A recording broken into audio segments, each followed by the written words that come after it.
Rdečo nit posveta namenjamo vsebinam nenadomestljivega vira za pridelavo hrane. Zato smo skrbno izbrali naslov. Tla so eden najpomembnejših naravnih virov, kot so poudarili tudi vsi današnji uvodni govorniki. Tla nam zagotavljajo življenjsko pomembne dobrine in so nenadomestljiva za ohranjanje življenja, kot ga poznamo. Vsebine misije Evropske unije na področju zagotavljanja zdravih tal za zdravo hrano, ljudi, naravo in podnebje so rdeča nit letošnjega posveta. V nadaljevanju bomo tematiko glede izzivov osvetlili z več vidikov, tako z domačimi kot s tujimi predavatelji. Priložnost pa boste dobili tudi vi, spoštovane poslušalke in poslušalci, da zastavite predavateljem vprašanja. Vprašanje lahko zastavite preko aplikacije Slido, pa lepo prosim, koda je že tamle, je pa objavljena tudi preko spleta, tako da vaša vprašanja bomo potem posredovali predavateljem. Naš prvi današnji predavatelj je dr. Luis Sanchez Alvarez, vodja sektorja Novi koncepti raziskav in inovacij. Raziskave in inovacije Evropska komisija, področje kmetijstva in razvoja podeželja. Dr. Alvarez ima več kot 25 let delovnih izkušenj na področju raziskav in inovacij, znanosti o življenju in visokošolskega izobraževanja v javnem sektorju. Izkušnje ima predvsem na področju tal, vode in hranil v kmetijstvu. Bogate izkušnje ima na področju inovacij v Španiji in na ravni Evropske unije. Trenutno je del ekipe misije Evropske unije Dogovor o tleh za Evropo, ki bo vodila prehod na zdrava tla do leta 2030. Zanima se za kmetijsko, živilska, tehnološka, zagonska podjetja in industrijo tveganega kapitala. Naslov njegovega predavanja je Dogovor o tleh, vloga kmetijskega svetovanja. Dr. Alvarez, can you hear us? Yes, I can hear you. Yes, well, thank you for joining us today, and we are really looking forward to your presentation. The stage is yours. Okay, thank you very much, first of all, for inviting me. It's a pleasure to be here, even online. I would really have liked to be there in person. So first of all, State Secretary of the Ministry of Agriculture, Forestry and Food of Slovenia, President of the Chamber of Agriculture and Forestry of Slovenia, and the head of the Public Agricultural Advisory Services. Ladies and gentlemen, dear colleagues, my name is Luis Sanchez. I work in the European Commission in DG Agriculture and Rural Development, in the unit that deals with research and innovation, and I'm particularly in charge of the EU mission A Soil Deal for Europe, the mission Soil. And I will present today what this mission is, what is the state of play, and also what is in the mission for you, for advisory services, now and in the future, because the mission is still, let's say, midway, starting to deliver results, so much more will come in the next years. So for those of you that are not familiar with the EU missions, I prepared this slide that is an introduction. The missions are 5. You can see at the bottom of the slide the 5 missions: adaptation to climate change, cancer, climate neutral and smart cities, restore our oceans and waters, and the Soil Deal for Europe, the mission I will present today. These 5 missions are part of the EU funding program for research and innovation that will last until 2027, Horizon Europe, with a total budget of around 95 billion. So the missions are a novel approach. So it's something that was not present before 21, and want to achieve concrete and tangible societal outcomes. So tackle very clear challenges, are rooted in R&I, so the starting point is research and innovation, but want to go beyond that to take a broader approach to innovation also mobilizing public and private actors and funding to create a real impact, and also, importantly, to engage with citizens to boost this societal uptake of new solutions and approaches. So when soils, as you will see in the next slide, is an important challenge. Why? First of all, because are threatened in Europe. It has been estimated that 62% of the soils in Europe are unhealthy due to different management practices, pollution, urbanizations, and also aggravated by the effects of the climate change. And you have on the right side, on the right-hand side of the slide, some numbers that evidence this unhealthiness, which is, for example, the number of contaminated sites, the problem of losing carbon, the problems of excess of nutrients in some parts of Europe that lead to eutrophication of soils and water, the high rates of erosion, particularly water erosion, and also problems of desertification, particularly in southern, central, and eastern Europe. So this is the starting point why an EU mission was approved on soil health, and also because soils, apart from producing food, also host a lot of biodiversity that is relevant for many other services, have a major role on regulation of water and purification of water. And we saw in my country, in Spain, a couple of weeks ago, the damage caused by extreme weather events related to water, floods. There is also a very important role on cycling nutrients, so has to do very much with fertility and fertilizers. The cycle of carbon that supports climate mitigation and adaptations, and overall soils support human activities, our landscapes, and also our cultural heritage. It's a finite resource. You know that 1 centimeter of soil takes hundreds of years to be recovered and can be lost in a matter of minutes. So this is why we have a mission on soil health. But when we go deeper into the challenges of soil health, apart from these problems of degradation, in practical terms, there is what we so-called a knowledge-practice divide. So knowledge is not sufficient or not sufficiently applied in practice. No one size fits all for soils. So soils are very diverse, as you know, different pedoclimatic conditions, but also sociocultural, economic, etc. So here is where the role of advisors comes in very importantly, because advisors are the main interface probably between knowledge and practice. And in some places, there are still some knowledge gaps that need to be contextualized and recommendations adapted to the specific needs of the farmers in this case, particularly when a new, let's say, way of doing agriculture is needed to transition to healthy soils.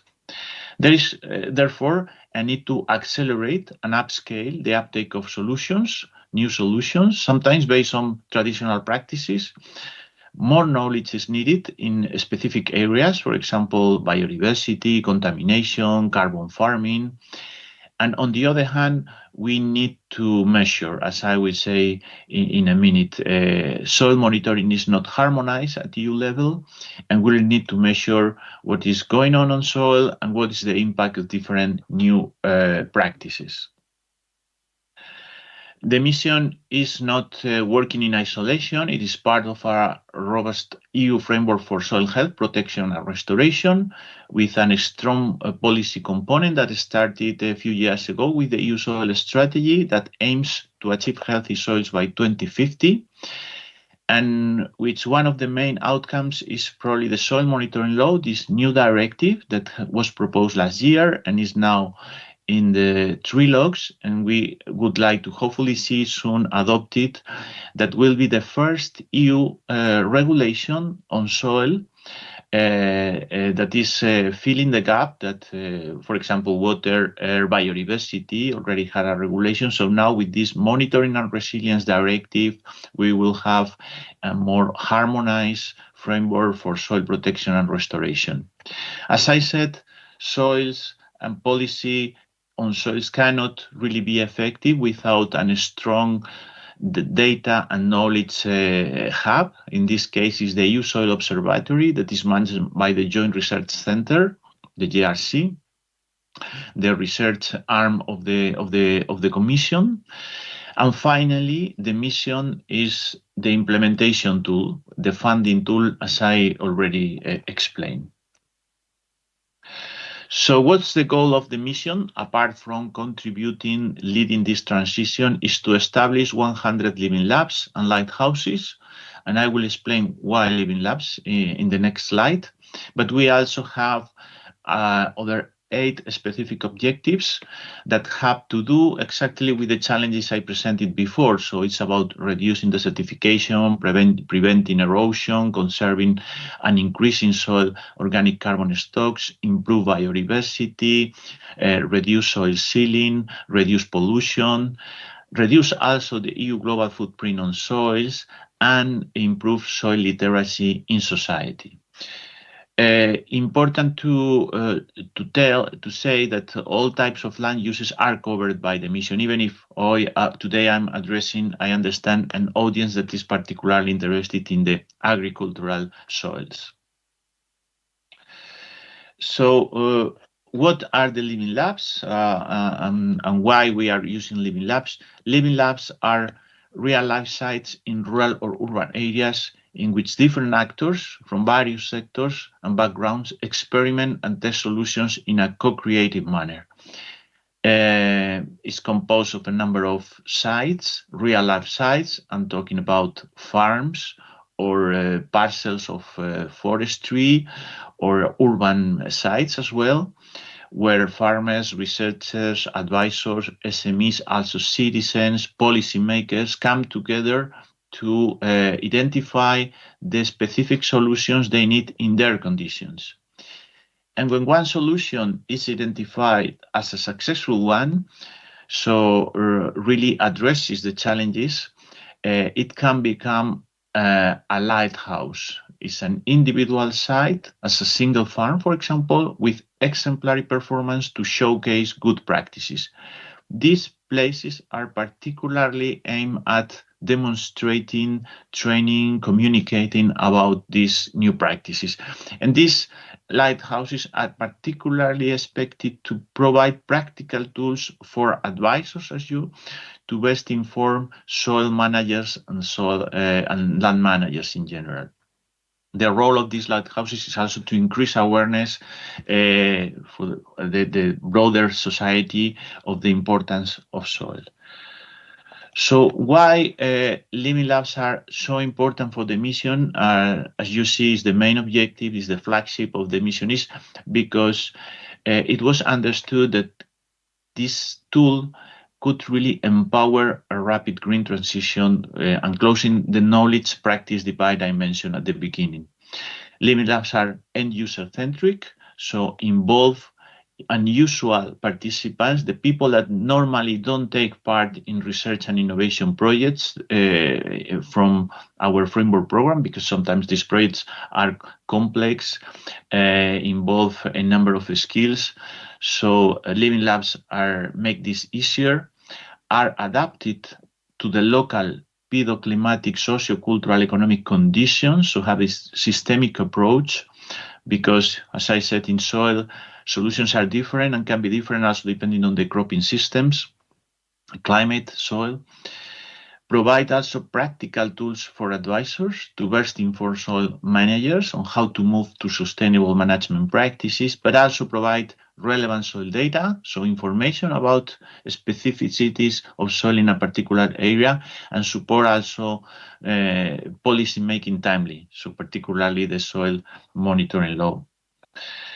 So how does the mission work? The mission has 4 blocks. I think I already mentioned in one way or another the 4 blocks. One is the research and innovation program. Another one is the development, the rollout of the Living Labs and Lighthouses network. Another one is on soil monitoring, so harmonization, identifying indicators, methodologies to measure different soil indicators in a consistent manner, and also soil literacy. So the mission has already deployed 435 million euros from 21 when it started to 24 in different work programs is the way we work. So we have also annual work programs, so calls for proposals of projects to tackle different aspects of soil health. What is the state of play today and what is the Slovenian participation? We have 49 signed grants already, projects that are ongoing with an amount of around 330 million, 700 participants, and the new 25 Living Labs of that network of 100 that are starting as we speak this year. I think Slovenia has a very relevant participation in 7 projects with 8 entities participating. And you can see also at the bottom of the slide how Living Labs will be deployed over time in the years to come. So we will have recurrent calls, support for proposals in coming years for Living Labs. So in this slide, you can see an overview of the mission project. So I think this is important, and the presentation will be available for you. So you have links to the different projects with a lot of information. I will present now 3 examples of projects that can directly provide tools for you. But there is much more on many different topics. So I think now and in the future, we will have much more information and tools for you. So you can see that we are working on carbon farming. And you can also see here the projects in which Slovenian partners are participating. Soil pollution, for example, Project Aragon, projects on soil biodiversity, circular economy solutions, business models, monitoring, also with Slovenian participation, soil literacy, subsoil, and also projects that have to do with digital technologies to monitor nutrients in a more cost-efficient way, projects related to desertification, horticulture, spatial planning, soil water, also in collaboration with other missions, the Living Labs, as I said, and also other projects that are supporting the Living Labs. So here, this is an overview of the first 25 Mission Soil Living Labs. So this is the first wave. As I said, in the years to come, we will have more Living Labs, filling all the gaps that you see in the map. But as a summary, so you have an idea of what these Living Labs are doing. You see 5 projects, each one with a number of Living Labs inside. So for example, Go for All, the first one, works particularly in the Mediterranean region on desertification and erosion. And you can see that mainly are covering agricultural soils. So they will produce a lot of tools in the Mediterranean region for soils to combat desertification. Soil Craters, for example, is working on biodiversity. Ecoshells on pollution, living soil in permanent crops, so they are covering olive trees, almond, chestnuts, hazelnuts, apples in different EU countries, or projects directly working on carbon farming, trying to develop practical tools and models, business models for carbon farming in agricultural soils mainly. So, sorry, I think I Yeah, so I would like to highlight, it's an example, but it's a very targeted example for you, these projects. For example, MB Soil, Nature-Based Solutions for Soil Management. This project is particularly addressing or producing tools for advisors for the next generation. We tend to say next generation of advisors means advisors that are also working on more sustainable regenerative practices. And this project launched the Soil Academy in June 24. So you have here the link, and you will see that there are different learning levels in different language with different modules. So you can really have information and practical tools when it comes to soil health for advisors. This another one, humus, is much more related to healthy municipal soils, but this is also interesting because tackles also at municipal level the different modules, how to engage in soil stewardship training and dialogue with different stakeholders to do this training journey, how to become a soil steward and raise awareness about soil health and care. So this is also opportunities for training launched very recently in July, where an Slovenian partner is also participating. So probably you can access more easily to this project and others through these partners in your country. This another one, soil health benchmarks, is much more focused on indicators and monitoring. And there is another Slovenian partner participating in this project. She's very much focused on producing inventory of management practices, metadata analysis, what is the impact of different management practices on soil biota, for example. So I think they have already produced a lot of information and will produce more information on, for example, what type of indicators you should focus on depending on the crop, the type of soil, and the objective. If you want to increase carbon, if you want to improve soil water retention capacity, different, let's say, targets for a land manager. Let me just one slide to show you the links between the Common Agricultural Policy and the Mission Soil. The CAP will invest more than 40 billion to improve soil quality. There is an increased area compared to the previous period, and research and innovation is a key tool to achieve modernization. I know you are well aware of that, and you are probably contacting and using innovations all the time. And the CAP strategic plans already link up a lot with the mission. So we expect it is still to be developed because the Living Labs are starting now, that many of the innovations produced by the Living Labs will be connected with an estimated number of 1,000 operational groups that are expected to target soils and replicate solutions. So as I said at the beginning, Lighthouses Living Labs should provide support to advisory services, and of course I will always be very happy to learn from you what is missing, what can be done better, and what are and how useful these tools can be for you. So if you want to be involved in the mission, if you want to get information, if you want to receive our newsletter, I would also like to invite you to sign our manifesto. So it's just a non-binding document to formalize in a way your individual or your organization's participation in support in the mission and supporting the mission. So you can be part also of a community, you can gain visibility, but you can also access to mission-led knowledge involved in our activities, etc. So we have already more than 3,000 signatories. So I would really like to invite you to sign if interested in the mission.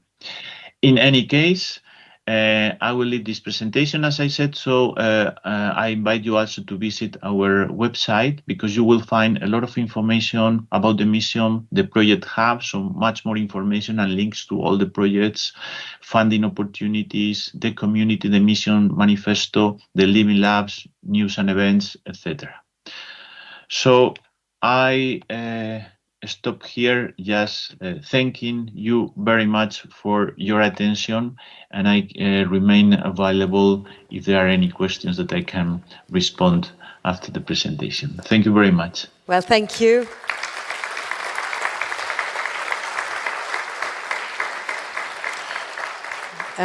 Thank you very much for your presentation, and we're just going to check if there are any questions in the audience. Imamo kakšno vprašanje tukaj v dvorani? Če imate vprašanje, samo dvignite roko, pa bodo z mikrofonom prišli do vas. Sicer pa mislim, da imamo nekaj vprašanj tudi preko spleta. Yes, we do have some questions. So the first question is, can you please tell us more about the co-creative process you have mentioned while explaining living labs and lighthouses? How does it work in practice? Thank you for the question. So this is starting now with the living labs, and different living labs are defining the methodology. But basically, the projects involve universities, research centers, SMEs, and have also associations and farmers. The living labs have the possibility also to give grants directly to farmers to be involved in the living lab. In the living lab, depending on the focus, they identify a challenge and they meet together, all the different stakeholders. Here the methodology can be more precise, but I cannot explain all those details now, to identify what is the challenge, what is the practice they are going to test, to select the field plots that have to be real life plots, so plot of a farm, where they will test this solution. They will also identify the indicators they are going to monitor, and they start a long-term experiment with the farmer. The farmer can be compensated for the costs associated to that experiment, and at the end, after some time, after a few years, there will be results, and it can be a lighthouse. And in the middle, there will be, of course, opportunities for training, for discussing, for showcasing. So basically, in a nutshell, that's the methodology. Okay, thank you very much for the answer. We have another question. Is the EC supporting the exchange of knowledge and practices among living labs, lighthouses? Yes, indeed, that's a very good question as well, because as you saw, we have now 25 living labs in 5 projects. So 5 living labs, for example, are part of a project. So the coordination intra-project is always ensured, because it's the same project and there is a coordination. But we have also coordination infrastructure. I mentioned it briefly. So it's another project, so-called Soil L Startup, that is ensuring also the exchange inter-projects more horizontally with all cross-cutting issues. They are, for example, preparing a monitoring framework. They are preparing best practices for all the living labs, exchanges, coordination, also support on definition of the business models. So indeed, there are resources specifically addressing this coordination between different living labs. Okay, thank you for the answer. I think there's one more question. Are there any plans to standardize the monitoring of soil health? Yes, this is one of the main purpose of the new directive that is now, as I said, in the trilogues between the institutions, the Parliament, the Council, and the Commission. And this directive is on soil monitoring, and the main purpose is to harmonize, first of all, the monitoring framework in Europe. I strongly recommend that you consult. It's still a proposal, so will not be the final one, but you will see there already the indicators that the Commission has proposed, now being discussed with the Member States and the Parliament. even the descriptors, so some targets. And this is something that, the member states will have to implement, and the mission is supporting. So we are supporting the selection of these indicators, how to measure those indicators, and even, as I said, other indicators that can be also used at more local level, because depending on the soil, depending on the challenge, depending on the aspects of soil health, sometimes specific indicators are needed to ensure that you are measuring what you really want to monitor. Thank you for this one and for this answer. And we have more questions. Do you have any information of synergies between living labs on soils with other EU projects related to soils? Not yet, because as I said, the living labs are starting this year. So, there has not been material time to really start this interaction between projects. But some of these living labs are already building in pre-existing projects. For example, I remember one starting with experiences gained during a PRIMA project. PRIMA, maybe you know, is this other EU initiative that is working in the Mediterranean area, particularly on agricultural soils. So there are already those connections. And on the other hand, we are ensuring that, and this is the whole point, to make sure that innovations that are being developed by projects are tested in the living labs, but adapted to the local conditions. So for sure there will be this interaction, because it's the main purpose, and we will make sure that this happens in this way. Okay, thank you for this answer. And the next question is, do you know how close carbon farming is to workable policy measures or business models? Carbon farming is probably one of the clearest business models to remunerate ecosystem services. But I think it's still a work in progress. We have, as I said, several projects working on different dimensions, some of them developing business models, some of them working on MRV, so measure, reporting and verification of carbon farming. Living labs now working to make it workable on the ground.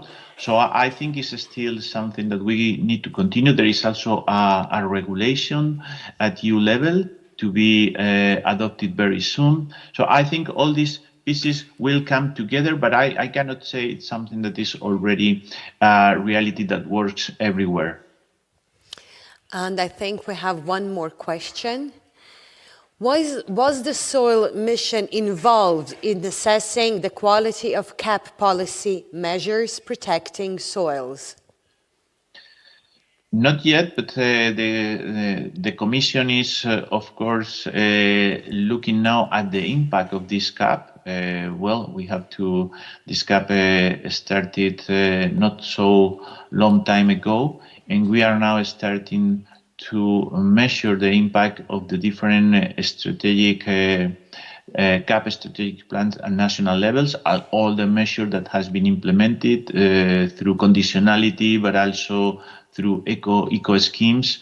What is the impact on soil? And there, the mission and the mission projects are making a contribution to decide how this kind of challenging assessment is not so easy, has to look like. So it is also work in progress. It is an interesting work in which the mission is and will be very much involved. Well, thank you very much for your presentation and all your answers. Well, we wish you a lot of success in this field of research. It's an extremely important one. So good luck and thank you for being with us, and we hope to see you soon in Slovenia. Yeah, I would like to go very soon. Thank you very much, and I wish you also a very fruitful conference. Thank you. Goodbye. Bye-bye.